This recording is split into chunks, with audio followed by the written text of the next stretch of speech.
There's a terrifying truth most people don't realize until it's too late. Your mind, the thing you trust every second of every day, is hanging by a thread. One obsessive thought, one emotional trigger, one minor slip in perception, and everything you believe about reality, about yourself, can spiral into chaos. You don't need trauma. You don't need a diagnosis. You just need one unchecked thought to send you down a mental rabbit hole you can't climb out of. A healthy mind and a psychotic break? Closer than we're comfortable admitting. Take the case of David, an average guy, no history of illness. One night, a thought crossed his mind. What if none of this is real? That's it. Just a passing thought. 2 months later, he was hospitalized for delusional psychosis, convinced he was a simulation trapped in a false world. Still think your sanity is safe? Psychology has a name for this terrifying proximity to madness, and once you understand it, you'll never look at your own thoughts the same way again. The thin line between sanity and insanity. Let's start with a question most people are too afraid to ask. What really separates a mentally healthy person from someone who spirals into madness? We like to believe it's a wide chasm, something that only happens to other people, those with trauma, chemical imbalances, or a history of mental illness. But what if that's just a comforting lie we tell ourselves? What if the boundary between sanity and insanity is paper thin, and all it takes is a single unfiltered thought to poke a hole through it? In psychology, there's a term called ego boundary. It refers to the invisible psychological barrier that separates your internal reality from the external world. When those boundaries are strong, you know what's real and what's imagined. But when they weaken due to stress, sleep deprivation, emotional overload, or even isolation, that line starts to blur. And when it does, the door to delusion swings open, quietly and almost without warning. Take, for example, a phenomenon known as brief psychotic disorder. It can happen to anyone, even those with no psychiatric history. All it takes is an overwhelming emotional event, like a breakup, job loss, or intense existential crisis. One woman, a high-functioning lawyer with no known issues, started having the overwhelming feeling that her reflection was watching her. She thought it was stress, but within days, she was convinced she was being monitored through mirrors. Her world collapsed fast, and it all started with a fleeting, strange thought she didn't dismiss. That's the danger. Madness doesn't always roar in. Sometimes it whispers. What's even more disturbing is that the brain isn't great at distinguishing between imagination and reality. Neurologically, when you imagine a vivid scene, say, falling from a building, your brain lights up in nearly the same areas as if it's actually happening. Now imagine you're ruminating on a disturbing or intrusive thought over and over. The more you replay it, the more real it begins to feel. Over time, your brain starts to accept the illusion. That's how paranoia grows. That's how conspiracy theories root. That's how reality cracks. Carl Jung once said, "Show me a sane man and I will cure him for you." It sounds absurd, but there's a deeper truth hidden there. Jung understood that what we call sanity is often a social agreement, not a fixed psychological state. What society accepts as normal becomes the metric of mental stability. But shift the environment and that definition shifts too. If you were dropped into an isolated room for 72 hours with no sunlight, no sound, and no social contact, your sense of self would start to disintegrate. Hallucinations wouldn't be a sign of disease. They'd be your brain's desperate attempt to fill the silence. Let's also not forget, the mind is built on stories. We don't experience life as a list of facts. We experience it as a narrative. We explain who we are, what we believe, and why things happen through internal stories. But what happens when those stories start to contradict each other? When the plot twists don't make sense? That's when cognitive dissonance hits, and that internal friction can either lead to insight or collapse. Some people reconcile the discomfort. Others break under the weight of conflicting beliefs. One unsettling case involved a man who began to believe that his thoughts were being broadcast to the people around him. It started with a passing sense of embarrassment, like people could sense what he was thinking. Then he became convinced that certain words on the radio were referencing him. Then he stopped leaving the house. Eventually, he refused to speak, afraid his inner voice would betray him. Diagnosed with schizophrenia, He hadn't shown any major symptoms before this spiral. But the terrifying part? His early beliefs weren't that different from the kinds of self-conscious thoughts we all have. Did they hear that? Or is this about me? The only difference is his mind didn't apply the brakes. His thought loop didn't break, it deepened. Modern neuroscience suggests that what we perceive as a stable reality is actually a controlled hallucination. Your brain is constantly predicting what will happen next based on past experience, and correcting its errors in real time. You never truly see the real world. You see your brain's best guess of it. And when the predictive model starts malfunctioning, when the corrections stop working, you're left in a psychological funhouse mirror, unsure what's distorted and what's true. You might think, that would never happen to me. I'm mentally strong. But the truth is, mental strength doesn't mean invulnerability. It often just means you've had fewer triggers or that you've been lucky. Stress, sleep deprivation, unresolved trauma, social isolation, drug use, chronic anxiety. These are all normal parts of life that also happen to be the perfect breeding grounds for psychological breakdown. And here's the kicker. Most people don't notice it happening. The descent into madness is rarely dramatic. It's slow, gradual. A shift in how things feel, not just how they look. Psychologists who work in emergency psych wards often describe the same pattern. Patients come in believing something that seems off, but not entirely insane. Maybe they think their partner is cheating, or that someone at work is talking about them. But as the questioning deepens, the beliefs unravel into darker territories. Suddenly, the partner isn't just cheating, they're part of a plot. The coworker isn't just gossiping, they're a government spy. What started as a normal fear has mutated into full-blown delusion. And this brings us to a chilling realization. The mind doesn't always protect us from irrationality. Sometimes it doubles down on it. Confirmation bias, the tendency to seek out evidence that supports what we already believe, is one of the most dangerous cognitive traps. Once the mind starts leaning toward a belief, however irrational, it will collect anything and everything to prove it true. Even if that belief is harmful. Even if it's not based in reality at all. So where does that leave us? On shaky ground, to be honest. But also with a sense of responsibility. You are not immune to the tricks of your mind. None of us are. But awareness is a kind of armor. Knowing how fragile the mind can be doesn't make you weak. It makes you prepared. It makes you more compassionate toward those who've crossed that invisible line. And maybe, just maybe, it makes you more careful with the thoughts you entertain. Because sometimes one thought is all it takes. Thought loops. How obsession hijacks the mind.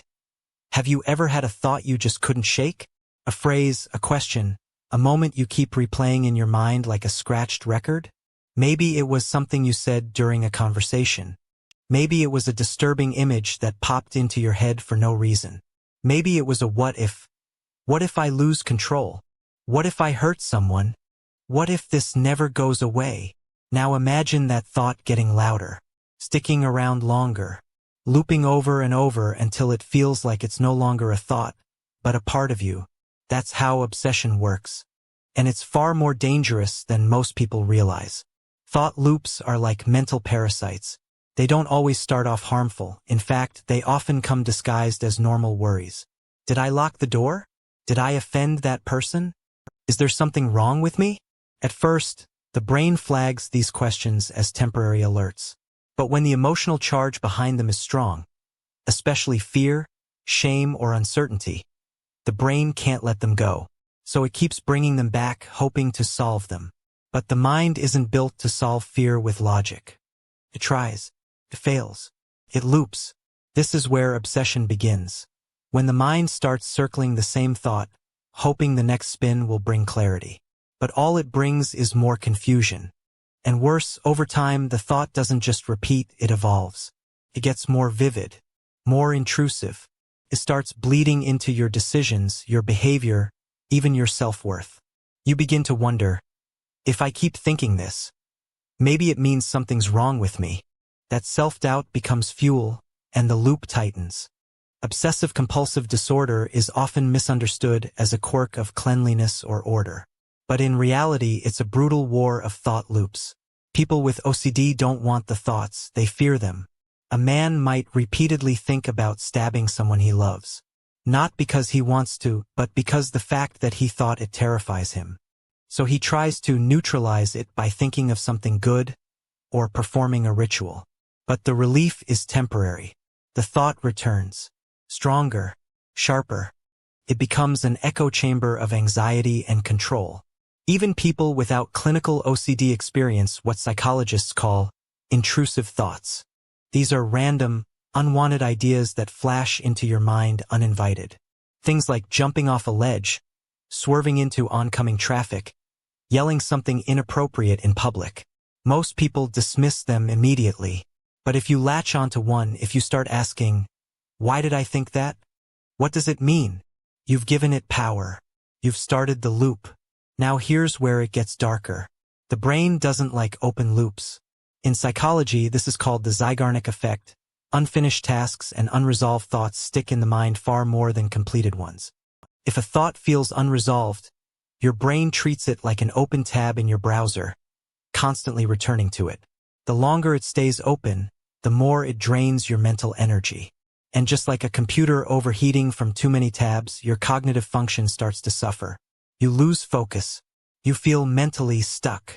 And worst of all, you start to believe that thinking about the thought will eventually fix it. It won't. In obsessive loops, logic becomes useless. You tell yourself, this is irrational. But the thought doesn't care. You try to distract yourself, but it always finds a way back in. Over time, the loop begins to distort your perception. You no longer trust your instincts. You question your motives. You begin to treat your mind as something foreign, something you need to manage constantly. This is where obsession morphs into something more dangerous: dissociation. The feeling of being disconnected from yourself. One of the most chilling examples of obsessive loops gone rogue comes from cases of pure OCD, where the compulsions are entirely mental. No unbasing. No checking lags. Just endless mental rituals. Analyzing, undoing, rewinding memories, scanning for proof. A woman once described replaying every conversation she had during the day, every night, for hours. Why? Because she was terrified she might have accidentally lied.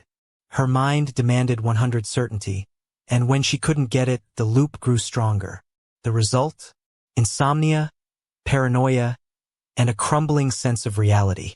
What's worse is that obsessive thought loops feed off resistance. The more you try not to think something, the more your brain brings it up. It's called the ironic process theory, and it's maddeningly simple. If I tell you not to think of a pink elephant, what happens? You just did. Now apply that to intrusive fears. Don't think about the disease. Don't think about harming someone. Don't think about going crazy. Too late, the thought is already there, and your fear gives it more power. This creates a tragic irony. The people most disturbed by their thoughts are often the least dangerous, and yet they suffer the most. Why? Because they care. Because they reflect. Because they want to be good, safe, in control. But the mind takes that vigilance and turns it into a prison. You begin to fear your own brain. And when that happens, every thought becomes a potential threat. So how does obsession hijack the mind? Slowly, quietly. It starts with a question that feels important. Then it demands an answer. When you can't find one, it loops. When you resist, it grows. And before long, you're not living in the world. You're living inside a question you can't escape. But the scariest part? It's not that these loops are irrational. It's that they feel completely rational while you're in them. From the outside, others might say, just stop thinking about it. But when you're inside the loop, that's like telling someone drowning in quicksand to stop sinking. The more they struggle, the deeper they go. What's the takeaway? Thought loops are not signs of weakness. They're signs of a brain doing its job, trying to make sense of fear, uncertainty, and complexity. But when fear drives the loop instead of logic, the mind becomes its own worst enemy. And the longer you stay in the loop, the more distorted the world becomes. Madness doesn't always come from trauma. Sometimes it comes from repetition, from one idea that lodges itself too deep and refuses to let go. And if that thought carries enough emotional weight, it can hijack your entire sense of reality. The madness mirror. When self-awareness turns against you, there's a strange paradox that lives inside every conscious mind. The ability to observe itself. You can think, but you can also think about thinking. You can watch your emotions, question your beliefs, even doubt your own memories. This self-awareness is what separates humans from animals. It's the foundation of personal growth, reflection, and wisdom. But in the wrong conditions, it becomes a curse. Because the deeper you look into yourself, the more likely you are to lose your sense of who that self really is. Most people think of self-awareness as a superpower. The ability to recognize when you're wrong, to reflect on your past, to plan your future, to detect your own patterns. But what happens when that mirror turns against you? When introspection becomes obsession? When every emotion, every reaction, every decision is dissected under a mental microscope until nothing feels real anymore. This is the dark side of self-awareness, and psychology has a name for it: depersonalization. It's a dissociative state where you begin to feel like a stranger to yourself. Your thoughts feel distant. Your reflection looks unfamiliar. You become hyper-aware of your own existence to the point where it feels unnatural. And the more you try to feel normal, the more alien everything becomes. It often begins innocently. A wave of anxiety, a moment of existential fear, or a sudden realization like, I'm just a brain inside a body. Something cracks the illusion of seamless experience. You begin to observe yourself from the outside, like watching a character in a film. But unlike the movies, there's no escape. The more you search for grounding, the more your mind spirals inward. It's like looking into a mirror reflecting another mirror, an infinite feedback loop that eventually distorts the image beyond recognition. This feedback loop is what psychologists call ruminative self-focus. It's when your attention gets stuck on your internal states. Why am I feeling this way? What does this thought mean? Am I broken? This internal monitoring, while useful in small doses, becomes pathological when it's constant. Your mind becomes a hall of mirrors, every reflection distorting the next, until even your most basic thoughts feel rehearsed or fake. One of the most disturbing features of this state is derealization, when the outside world starts to feel dreamlike or fake. Colors seem flat. Voices feel distant. Time feels slow or fast but never quite right. It's not a hallucination. You know what you're seeing is there, but it doesn't feel real. It's like living inside a simulation you can't escape. And the more you question reality, the less real it becomes. This might sound like science fiction, but it's shockingly common. Studies show that up to 75% of people will experience at least one episode of depersonalization or derealization in their lifetime, especially during periods of intense stress or trauma. For some, it lasts minutes. For others, it becomes chronic, and life becomes a constant fight to feel real again. Let's step into a real example. A man in his late 20s, otherwise mentally healthy, began experiencing severe anxiety after a panic attack in traffic. During the attack, he had a thought, what if I'm not real? It was meant to be rhetorical, but the thought stuck. It echoed. It grew. Soon, he was questioning his every move, why he was speaking, how he knew he existed, whether his memories were fabricated. He described it as living in a video game with no controller. He couldn't connect to people, not even himself, all because of one stray thought that turned the mirror inward and never turned it back. This form of obsessive introspection is sometimes triggered by intense intellectual or philosophical reflection.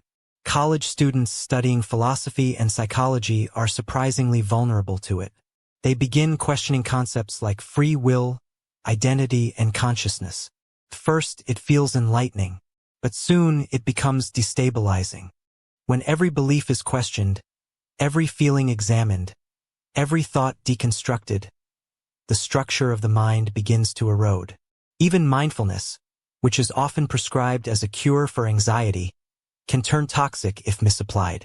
Hyper-awareness of thoughts and bodily sensations can trigger existential anxiety in people prone to overthinking. It's a fine line. Awareness can be grounding or it can unravel you. The difference lies in how you relate to your thoughts. If you observe them as passing clouds, you remain grounded. If you chase every cloud, trying to control or explain it, you lose yourself in the storm. Another unsettling layer? Self-awareness isn't always under conscious control. In some mental disorders, especially schizophrenia and dissociative disorders, the sense of self-awareness becomes distorted. People begin to feel like their thoughts aren't their own, or that they're being observed by an external force. This is called thought insertion. A symptom so bizarre it's hard to imagine until it happens to you. It's not just feeling weird. It's feeling like you are the weirdness. Like your own existence has become the mystery. At the heart of this is a terrifying idea. The mind isn't built to fully understand itself. We can observe the surface. We can reflect on patterns. But once you go too deep, once you start peeling back the layers of identity, memory, perception, you reach a point where language breaks down, where logic collapses, and what's left is raw awareness. Naked, vulnerable, and deeply unsettling. But here's the kicker. Most people who fall into these states don't want to. They're not trying to overanalyze themselves. They're just trying to feel better, to make sense of their discomfort, to find certainty in a sea of chaos. But the mind, in its desperate search for control, turns inward, and like a snake eating its own tail, it consumes itself. So what can we take from this? That self-awareness is a double-edged sword, can guide us or destroy us. The trick isn't to stop reflecting, but to know when to stop, to recognize when introspection has become interrogation, when curiosity has become obsession, when seeking understanding has turned into psychological self-sabotage. You don't need to answer every thought. You don't need to solve every mystery of the self. Sometimes the healthiest thing you can do is step away from the mirror. Let go of the need to explain everything, and just be. Because the truth is, you'll never think your way into feeling real. And the harder you try, the less real it all becomes. Chapter 4. Cognitive distortions that drive you toward insanity. Most people trust their thoughts. They believe what they think is true or at least reasonable. But the truth is far more unsettling. Your brain distorts reality constantly, and you rarely notice it. These distortions aren't random glitches, they're patterns. Predictable, silent biases that shape how you see the world, yourself, and the people around you. And while they're meant to help you survive and make quick decisions under pressure, they can lead you down a very dark road. These thinking errors are called cognitive distortions, and they're at the core of anxiety, depression, paranoia, and even psychosis. Everyone experiences them. But when they go unchecked, especially in moments of vulnerability, they become psychological landmines. What begins as a passing assumption quickly mutates into a belief, then a worldview, then a prison. You don't even realize it's happening, because it all feels true. But feelings, especially under stress, are often terrible guides. Take catastrophizing, for example. It's the tendency to immediately assume the worst-case scenario, even when it's unlikely. A headache isn't just a headache, it's a brain tumor. A late text reply means the relationship is falling apart.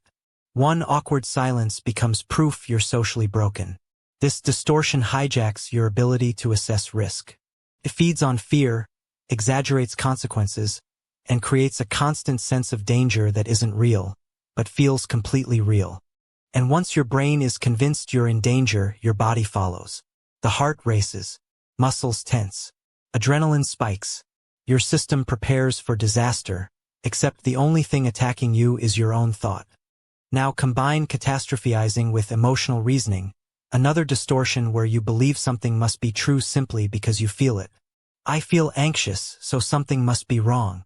I feel guilty, so I must have done something bad. This creates a dangerous echo chamber where your emotions validate your thoughts, and your thoughts intensify your emotions. You're not thinking anymore, you're spiraling. Another common trap is mind reading. You assume you know what others are thinking, even though they haven't said a word. They looked at me weird. They must hate me. She didn't say goodbye. She's clearly angry.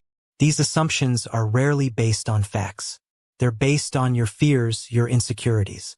And the more you trust those assumptions, the more you act on them. You start avoiding people or confronting them based on imagined slights. This breeds isolation, conflict, and paranoia. All because your brain filled in a gap with fear instead of fact. Cognitive filtering is even more insidious. This distortion causes you to focus entirely on the negative and ignore the positive. You could have a great day, receive 5 compliments, and one person says something mildly critical. Guess what sticks? The criticism. Your brain latches onto it, replays it, amplifies it, until that one comment becomes your entire reality. You convince yourself you're failing, disliked, not enough. And because you're only filtering in the bad, you find more of it. Your world becomes darker, not because it is darker, but because your lens is. Then there's black and white thinking. All or nothing logic. You're either perfect or a failure. Loved or rejected. Strong or broken. There's no middle ground, no nuance. This kind of thinking is emotionally violent because it leaves no room for complexity or growth. If you make one mistake, you collapse into self-hatred. If someone lets you down, they're suddenly evil. This is the same kind of thinking that shows up in certain personality disorders and cult mentalities, where everything must be categorized as good or evil, safe or dangerous, worthy or worthless. Feels certain. Feels safe. But it leaves no space for truth, which usually lives somewhere in between. These distortions don't just twist how you see the world, they change how you see yourself. One of the most dangerous is labeling. Instead of acknowledging a mistake, you label yourself as defective. I'm a failure. I'm worthless. I'm broken. These aren't reflections. They're verdicts. And once you label yourself negatively, your mind begins finding evidence to support it. It's the psychological version of being framed for a crime you didn't commit, except the accuser and the judge are both your own inner voice. What makes all of this so terrifying is that these distortions often work together. They stack. They feed off each other. One distortion invites another until your internal dialogue becomes a symphony of self-sabotage. You don't trust your perception. You doubt your memories. You question your relationships. Reality itself starts to warp. Not because it's actually warped, but because your filter is cracked. And no one else can see the crack but you. At this point, the brain enters survival mode. It begins creating rigid mental narratives to make sense of the chaos. You might become overly suspicious, or cling to conspiracy-like thinking, or fall into obsessive habits to regain control. This is how some people gradually lose touch with reality. Not because they were unstable to begin with, but because their thoughts became increasingly distorted, unchecked, and emotionally charged. The descent is slow, subtle, almost invisible, but it's real. The really disturbing part? Most people don't recognize when they're caught in a distortion. The thoughts feel accurate. The emotions feel justified. You don't stop and think, this is a cognitive error. You just assume you're seeing the truth. That's what makes cognitive distortions so dangerous. They feel like insight, but they're actually an illusion. In clinical settings, therapists use methods like cognitive behavioral therapy, CBT, to help people identify and challenge these distortions. But outside of therapy, most people never learn to question their thinking. They go through life assuming every anxious thought is a red flag. Every negative feeling is proof. Every worst-case scenario, chronic anxiety, depression, panic, isolation, sometimes even delusion. And the worst part? The more emotionally reactive you become, the stronger the distortions get. Stress weakens rational thinking. Sleep deprivation makes it harder to analyze. Trauma reshapes the very architecture of the brain, making it easier to see danger even where none exists. So if you're already under pressure, these distortions don't just show up. They take over. You're no longer seeing the world. You're seeing a projection of your fears. The mind isn't designed for perfect logic. It's designed for survival. And sometimes that means seeing threats that aren't there, imagining dangers that don't exist, and crafting stories that, while emotionally satisfying, are psychologically destructive. So the next time you catch yourself spiraling, pause. Ask, is this thought helpful? Or just familiar? Is it true? Or just loud? You don't have to believe everything you think. You don't have to obey every fear that whispers in your ear. Because sometimes the scariest lies aren't told by others. They're told by your own mind. Quietly, repeatedly, until you forget there was ever a difference between thinking and truth. The mirror you refuse to face. What if the scariest part of the mind isn't the madness, but the silence before it? That eerie stillness where everything seems fine on the outside, but inside, something is shifting. Quietly, patiently. That's the part most people never confront. The mirror of the self. And yet, it's the most dangerous place to avoid. Most of us are experts at distraction. We scroll, we binge, we overwork, we overshare. But ask someone to sit in silence with their own thoughts, truly with no distractions, and watch how quickly discomfort creeps in. It's not boredom. It's something else. A crawling tension. An uneasiness in the pit of the stomach. That's the mind gently knocking, whispering, "There's something here you're not looking at." This mirror, the inner one, reflects everything you've buried. Regrets, lies, jealousies, traumas, the need to control, the fear of losing it, and perhaps worst of all, the idea that you're not who you think you are. That maybe the story you've been telling yourself about being the good person, the rational one, the victim, or even the strong one, is just a convenient mask. The moment that mask begins to slip, panic sets in. Carl Jung called this the shadow, the unconscious parts of yourself that you've denied, repressed, or labeled as not me. But denying your shadow doesn't erase it. It festers, and eventually it leaks out, in your judgments, your projections, your breakdowns, and your sabotaging patterns. What you hate in others is often what you refuse to see in yourself. Here's where it gets darker. The longer you avoid your inner mirror, the more distorted your perception becomes. You start seeing enemies where there are none. You misinterpret intention. You react disproportionately. Slowly, your version of reality twists into something personalized, but not necessarily true. In extreme cases, this can lead to paranoia, delusion, or emotional disconnection. You become trapped in a self-made psychological hall of mirrors, convinced it's the world that's gone mad, not you. And it's not rare. Studies in cognitive dissonance show that people will go to extreme lengths to protect their self-image, even if it means rewriting memories, denying evidence, or harming others. Why? Because the truth threatens the identity, and the identity feels like survival. But here's the catch. When you're that afraid of seeing who you are, you're already not in control.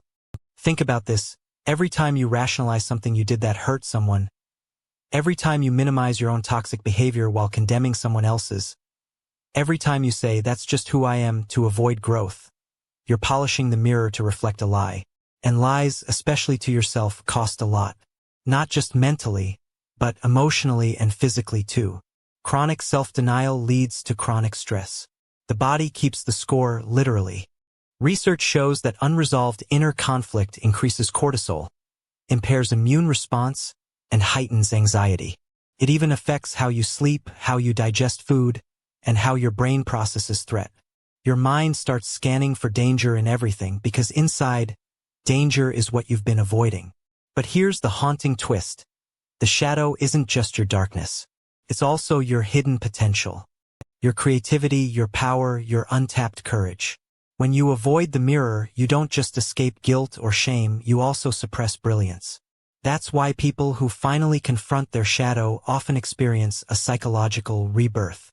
They become more grounded, emotionally intelligent, and strangely calm. Not because the world changes, but because they stop running from themselves. So, what would happen if you looked into the mirror right now?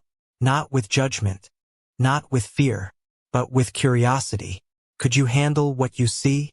Could you sit with it? Could you own it?